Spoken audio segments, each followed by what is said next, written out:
has been a long time since I've made one of these. This week, it's all about the resin geode.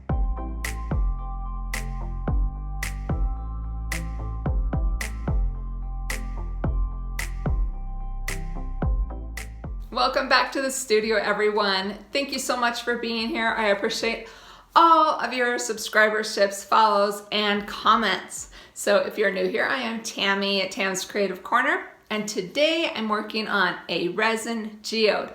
I haven't made one of these in so long, and I forgot how freeing it is just to pour colors and play. And I'm gonna use this amazing board that I got from Counterculture DIY. It's an MDF Geode cutout. It's super cool. I also got the set of mica powder pigments by Arteza. It's fabulous. It comes with so many colors that it took me a while to decide what color scheme to go with. And I kind of went outside my comfort zone, and I'm gonna do something different than I normally do. I'm gonna show you how I prep the back of my board, how I use Magic Sculpt to inset my crystals, and how I mix and pour my glitters, my pigments, and create this geode. So what are we waiting for? Let's get going. Magic Sculpt is a two-part epoxy clay. You mix equal parts resin and hardener and blend it together until it's all one color. I actually did a little video of this last week, and I'll link that above if you haven't seen it.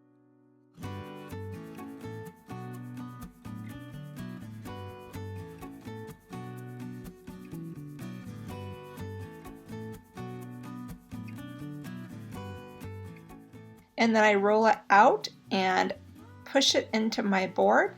It is amazing because it self-adheres as it cures, and you can use water to smooth it out.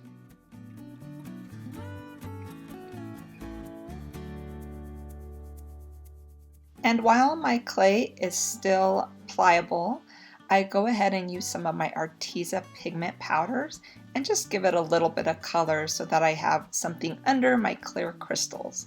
And now I am able to embed those crystals into it.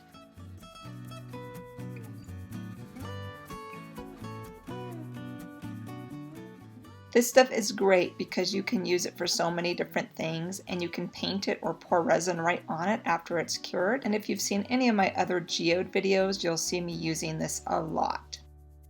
And I want a little extra sparkle, so I'm gonna pour on some of that Glitz Glitter and let it bond to that Magic Sculpt as well. And after that cured, I went ahead and prepped the back with tape. I usually do this first, but I guess I was so excited to get this project going that I totally spaced it out. So anyway, now I have taped off the back of my board, trimmed it up, and I'm ready to move on and paint a base coat.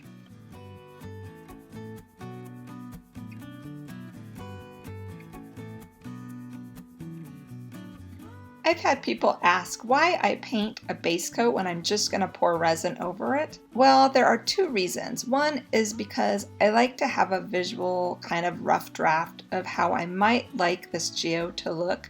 So this gives me a chance to play with colors and design. And second, I often use glitters in my resin, which will pick up whatever color is underneath them.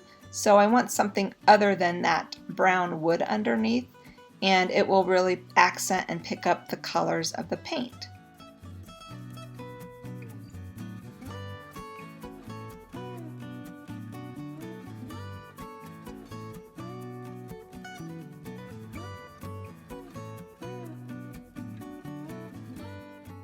And now that my paint is dry, I'm going to go ahead and mix up a batch of resin. And today I'm using resin by Counterculture DIY. It's a two-part resin. Half hardener, half resin. You just mix equal parts and blend it thoroughly.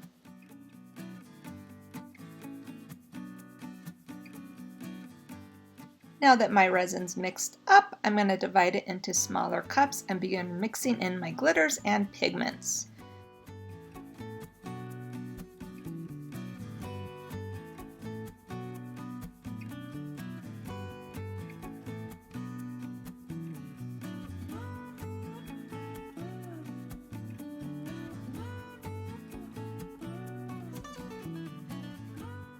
alcohol wipes are great for wiping off your hands in between the process of pouring and mixing that resin. If this is going too fast for you, don't worry, I will link all of the supplies I use down in the description below the video. And I have lots of other geode videos you can watch. I just didn't want this getting too long for you.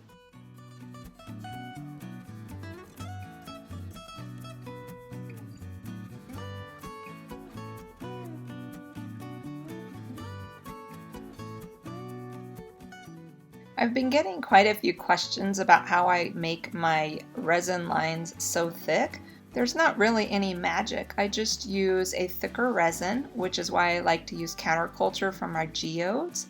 And I mix in a lot of glitter and pigment so that it's extra thick. If you have any questions, feel free to comment below. And I always try to get back to everyone's questions and comments, and I sure appreciate them.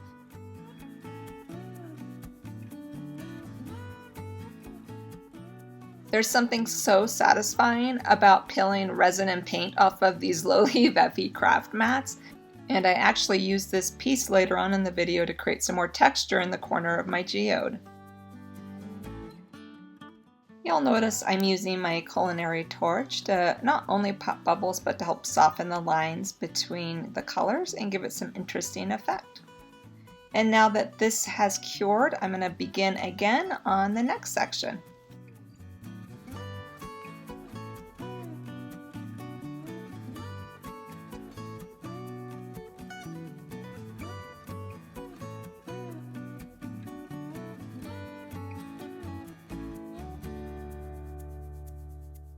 It's so soothing to pour these resin lines. If you haven't tried this yet, I highly recommend giving it a go.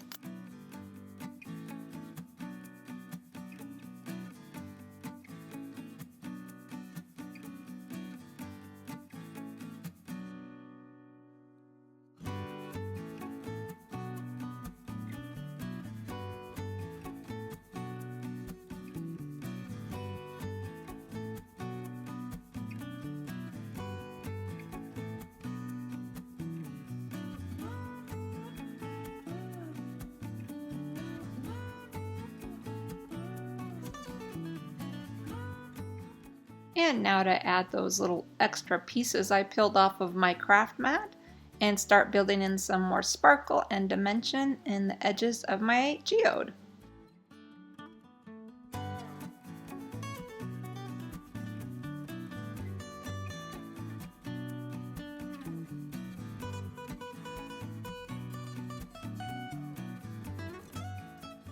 And now it's time to cure.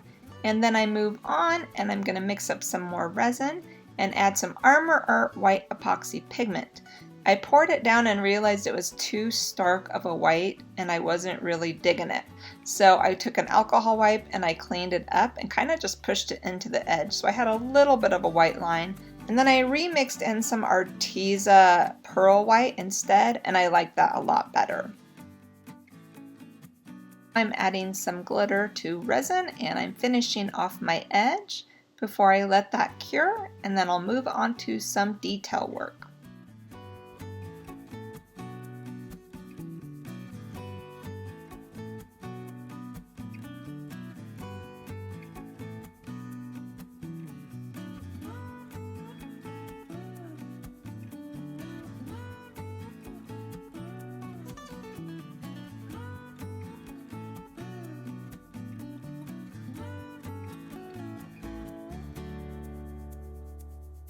And now that that is done and dry, I'm ready to move on and pour my final clear coat. And this time I'm using a medium viscosity resin by Counterculture DIY because it's a little bit thinner and it has less bubbles in it. And it did not disappoint. I'm really happy with the end result. So stay tuned and I'll show you that in just a bit.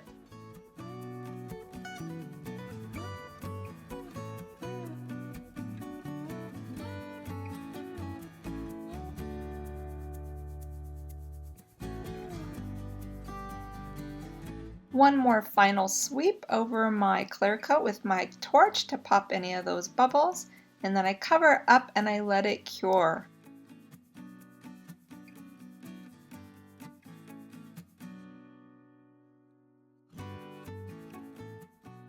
I'm trying to decide what to call this piece. If you have any suggestions, let me know below. It's definitely kind of a minty green color.